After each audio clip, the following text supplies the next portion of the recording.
इस पृथ्वी के अनंत अनंत सालों में वो साल बहुत महत्वपूर्ण होते हैं जब कोई संबुद्ध इस पृथ्वी पे अवतरित होता है।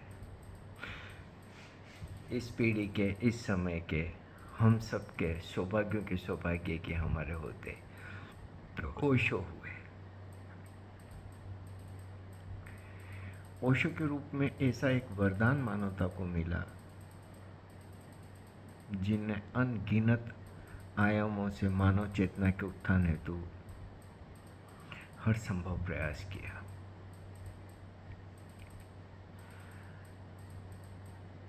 हमारे बेहद सौभाग्य कहेंगे कि ओशो के द्वारा हमें इस पृथ्वी के किसी भी कोने में हुए किसी संबुद्ध के बारे में पता चला। आज की इस पीढ़ी का हृदय ओशो ने माला माल कर दिया। एक से एक अद्भुत संबुद्ध रहस्यदर्शी और मनीषी के बारे में हमें बताया, पुरातन से लेके अभी तक के। अनेक के तो हमने कभी नाम भी नहीं सुने थे, ओशो ने हमें विस्तार से बताया। और इतने आयामों से जब हमारे हृदय को उनने आंदोलित किया, प्रोत्साहित किया, प्रेरणा दी, तो निश्चित रूप से हर किसी के हृदय में ये तो आया कि मैं भी ऐसी गरिमा को उपलब्ध हो जाऊं। ऐसा पहले कभी नहीं हुआ। हमने कहाँ नाम सुने थे, दादू, रज्जब, सुंदरदास, सहजो, पूरीबाई, लित्सु, जरथुस्त्रा, गुरुजेव, पाइथागोरस, कितने सारे। ओशो के पहले तो हमने कभी इन नामों का जिक्र तक नहीं सुना था, और अनगिनत। और उनके वैभव को जैसे ओशो ने सुंदर ढंग से बताया, काव्यात्मक ढंग से बताया कि रोम रोम चंकृत हो जाता है।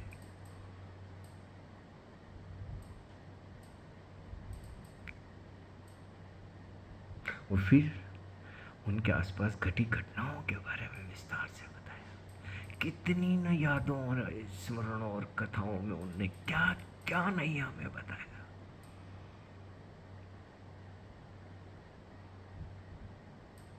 कैसे कैसे शिष्य हुए। जब उन शिष्यों के बारे में सुनते हैं तो क्या वो ऊंचाई को प्राप्त लोग रहे होंगे। जब वो महाकाश्यप के बारे में बताते हैं, विमल कीर्ति के बारे में बताते हैं, रज्जब और सुंदरदास के बारे में बताते हैं, और अनगिनत शिष्यों को भी, और शिष्यों के अपने गुरु के प्रति समर्पण को कितना हमें वो प्रोत्साहित करते हैं। हमारी अचेतन में दबी हुई कितनी ही संभावनाओं को ललकारते हैं।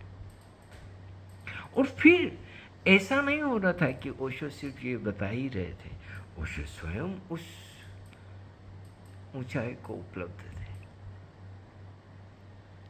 जहां सिर्फ बातें नहीं थी, वहां साक्षात सामने शिखर बैठा था।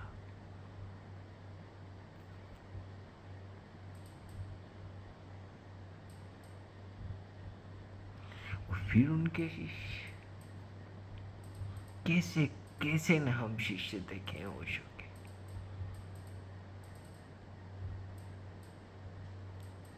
जैसे अनेक संबुद्ध के शिष्यों के बारे में आज भी बात होती है और युगों तक बातें होती रहेगी, ओशो के शिष्यों के बारे में भी बातें होती रहेगी।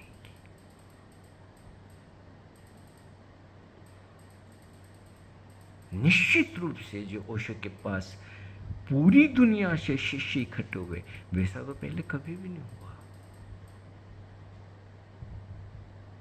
और उन शिष्यों के बारे में, उनके अनुभवों के बारे में, उनकी यात्रा के बारे में, उनके समर्पण के बारे में, उनकी लगन के बारे में, उनकी प्यास के बारे में, उनकी साधना के बारे में बात करो तो कितना ना कुछ है बात करने को। हमने हमारे साथ देखा उन सारे अद्भुत शिष्यों को। ओशो अद्भुत और उनके शिष्य अद्भुत। अमृतो, जिसका पहले नाम देवराज था, ओशो का पर्सनल फिजिशियन।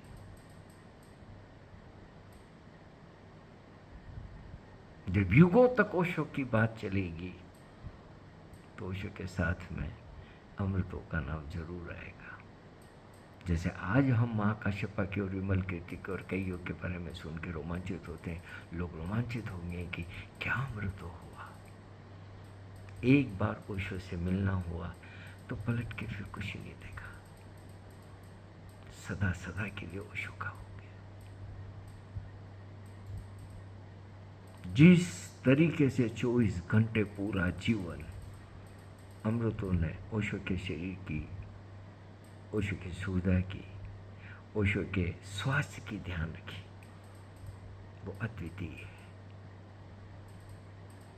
क्योंकि ओशो बहुत फ्रेजाइल थे। ओशो कहते भी, ये बात भी बताते हैं कि जब एक बार उपलब्ध हो जाते तो शरीर से इतना तादाद में नहीं रहता है, तो कई बीमारियों के शरीर में प्रवेश कर जाते हैं।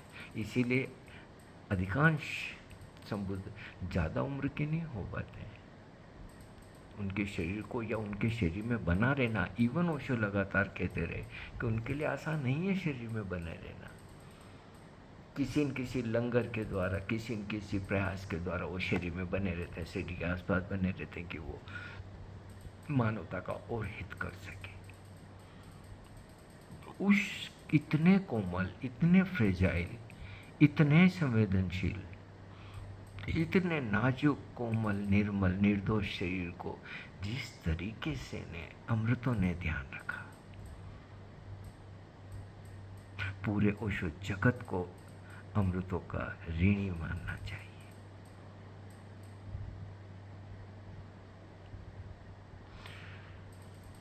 ओशो की बहुत बीमारियां लग गई थी शरीर में। शुरू के सालों में भारत में यात्राएं करना तो आज भी किसी यातना से कम नहीं। मैं जानता हूँ, मैं करता हूँ तो रोना आ जाता है। और जबकि मैं तो 100-200 300 किलोमीटर जाके आता हूँ, ओशो तो हज़ारों किलोमीटर की यात्राएं कर रहे थे और लगातार 20 सालों तक कोयले की ट्रेनों में, मीटर गेज होते थे। 100-125 किलोमीटर 7-8 घंटे 10 घंटे में ट्रेन नहीं पहुँचती थी। क्रॉसिंग होती थी, घंटों ट्रेनें क्रॉसिंग पे पड़ी रहती थी। और फिर हजारों लाखों लोगों से मिलना, संन्यास देना, बातें करना, प्रवचन देना, लोगों के पत्रों के जवाब देना, किताबें पढ़ना, सतत। एक शरीर की कितनी क्षमता होती है, कहाँ तो खाना, कहाँ आराम करना, कहाँ चीज़ों का ध्यान रखना। तो बीमारियाँ तो ओशो की बहुत लग गई थी, छोटी उम्र से ही बीमारियाँ लग गई थी। डायबिटीज़ थी ओशो को, और वो भी डायबिटीज़ खतरनाक वाली थी, जिसे 1 नंबर की कहते हैं।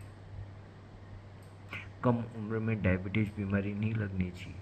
मेरे डायबिटोलॉजिस्ट डॉक्टर राव ने मुझे जब मेरा परीक्षण किया था और बताया था, तो उनने एक दिन मुझे बताया था, तब मेरी उम्र करीब 57-58 साल हो गई थी। तो उन्होंने कहा था कि आपके लिए डायबिटीज़ इतनी घातक नहीं है। बोले जवानी में नहीं होनी चाहिए, क्योंकि ये साइलेंट किलर डिजीज कहलाती, तो धीरे धीरे शरीर को अंदर से खोखला करती है। ओशो को तो जवानी में ही शुगर लग गई थी। फिर अस्थमा था, दमा दम के साथ जाता है, और दमा का किसी ने मरीज देखा हो तो पता चले कि जब दमा का अटैक आता है तो कैसी ना जान निकल जाती है। फिर कमर का असह्य दर्द, उसके बाद भी लगातार प्रवचन देना, संन्यास देना, लोगों से मिलना, नए नए ध्यान बनाना, थेरेपी नए बनाना, फिर कम्यून का सपना, कम्यून को लेकर लोगों को प्रेरित करना, रजनीशपुरम बनाना, फिर वहाँ से जेलों में यात्राएं करना। क्या नहीं भोगा इस अत्यंत नाजुक शरीर ने। और उस अत्यंत नाजुक शरीर को किस तरीके से अमृतों ने 24 घंटे छाया की तरह उसका ध्यान रखा। जेलों में भी, यात्राओं में भी, जहाँ कहीं भी। और क्या निजी जीवन रहा अमृतों का? क्या हम सबका अपना निजी जीवन नहीं होता है? हमारे परिवार होते हैं, सुख दुख होते हैं, बार त्यौहार होते हैं, रीति रिवाज होते हैं, रिश्ते बनते हैं, क्या क्या नहीं होता है। अमृतों ने तो कुछ भी पलट के नहीं देखा, उसके लिए तो सब कुछ अवसर है। 24 घंटा ओशो को कब कितना खाना खिलाना, कौन सा खाना खिलाना, कितना उनकी रेस्ट का ध्यान रखना, उनकी बीमारियों पे दुनिया भर के विशेषज्ञों से सलाहें लेना, टेस्ट करवाना, फिर दवाइयाँ देना। ऐसी सेवा, ऐसा समर्पण और ऐसा स्वास्थ्य का ध्यान। और ओशो 58 साल तक जिए। ये मत सोचिए कि 58 तक ही जिए। ये हम अपने शरीरों को देख के सोचने लगते कि 58 कम है, लेकिन ओशो की तरफ से देखो 58 कम नहीं है। जो शरीर ने किया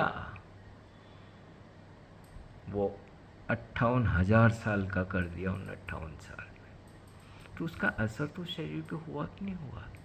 650 किताबें, घंटों रोज बोलना, अनगिनत ध्यान, थेरेपीज, लोगों को उसके बाद में निर्देश देना, समझाना, संगीत बनवाना, इतने सारे। क्या नहीं किया ओशो ने इतने सालों में? 58 साल कोई कम है? मैं इस भरोसे से कह सकता हूँ कि अगर अमृतों ने इतना ध्यान नहीं रखा होता तो ओशो 58 साल भी नहीं रहते। जो कुछ ओशो ने किया, जो कुछ ओशो के शरीर से हुआ, उससे 58 साल रहना शरीर में चमत्कार, और ये चमत्कार अमृतों ने किया। अमेरिका के जहर थेलियम के बावजूद ओशो उसके बाद 4 साल तक जिए, जो कि उस शहर के बाद, उस शहर के बाद 1 साल में मृत्यु हो जाती है।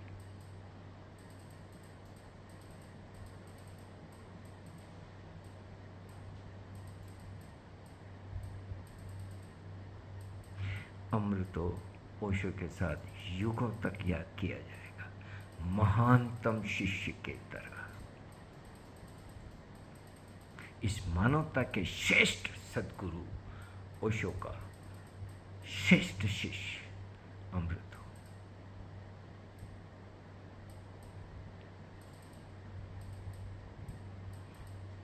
हम मिले कई बार, कई मीटिंगों में भी बात हुई। एक रोज़मर्रा की ज़िंदगी हो, अमृतों को हमने देखा है। बेहद सरल, बेहद सरल, बेहद सामान्य।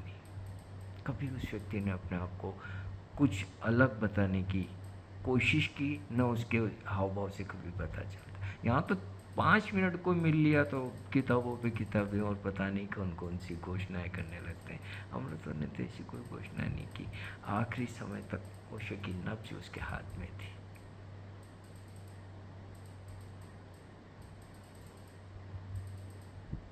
ऐसा साधक, ऐसा अद्वितीय इंसान। और ये जो बकवास करते हैं लोग कि उसके व्यक्तिगत जीवन के बारे में, वो 100% झूठ है, सफ़ेद झूठ है। क्योंकि ऐसा नहीं कि ये टुच्चे लोग ही उनको देख रहे थे, हम भी देख रहे थे, हम भी उसी परिसर में थे। वैसा कुछ अमृतों को हमने करते कभी नहीं देखा।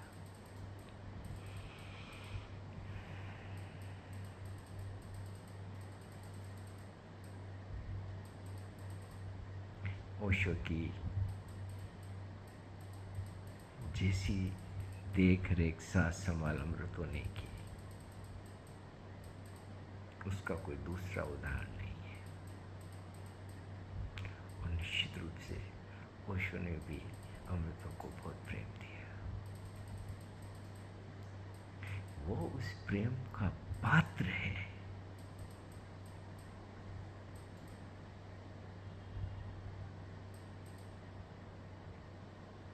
अमृतो, अमृत है, सचमुच में एक अमृत है। अद्भुत ओशो का अद्भुत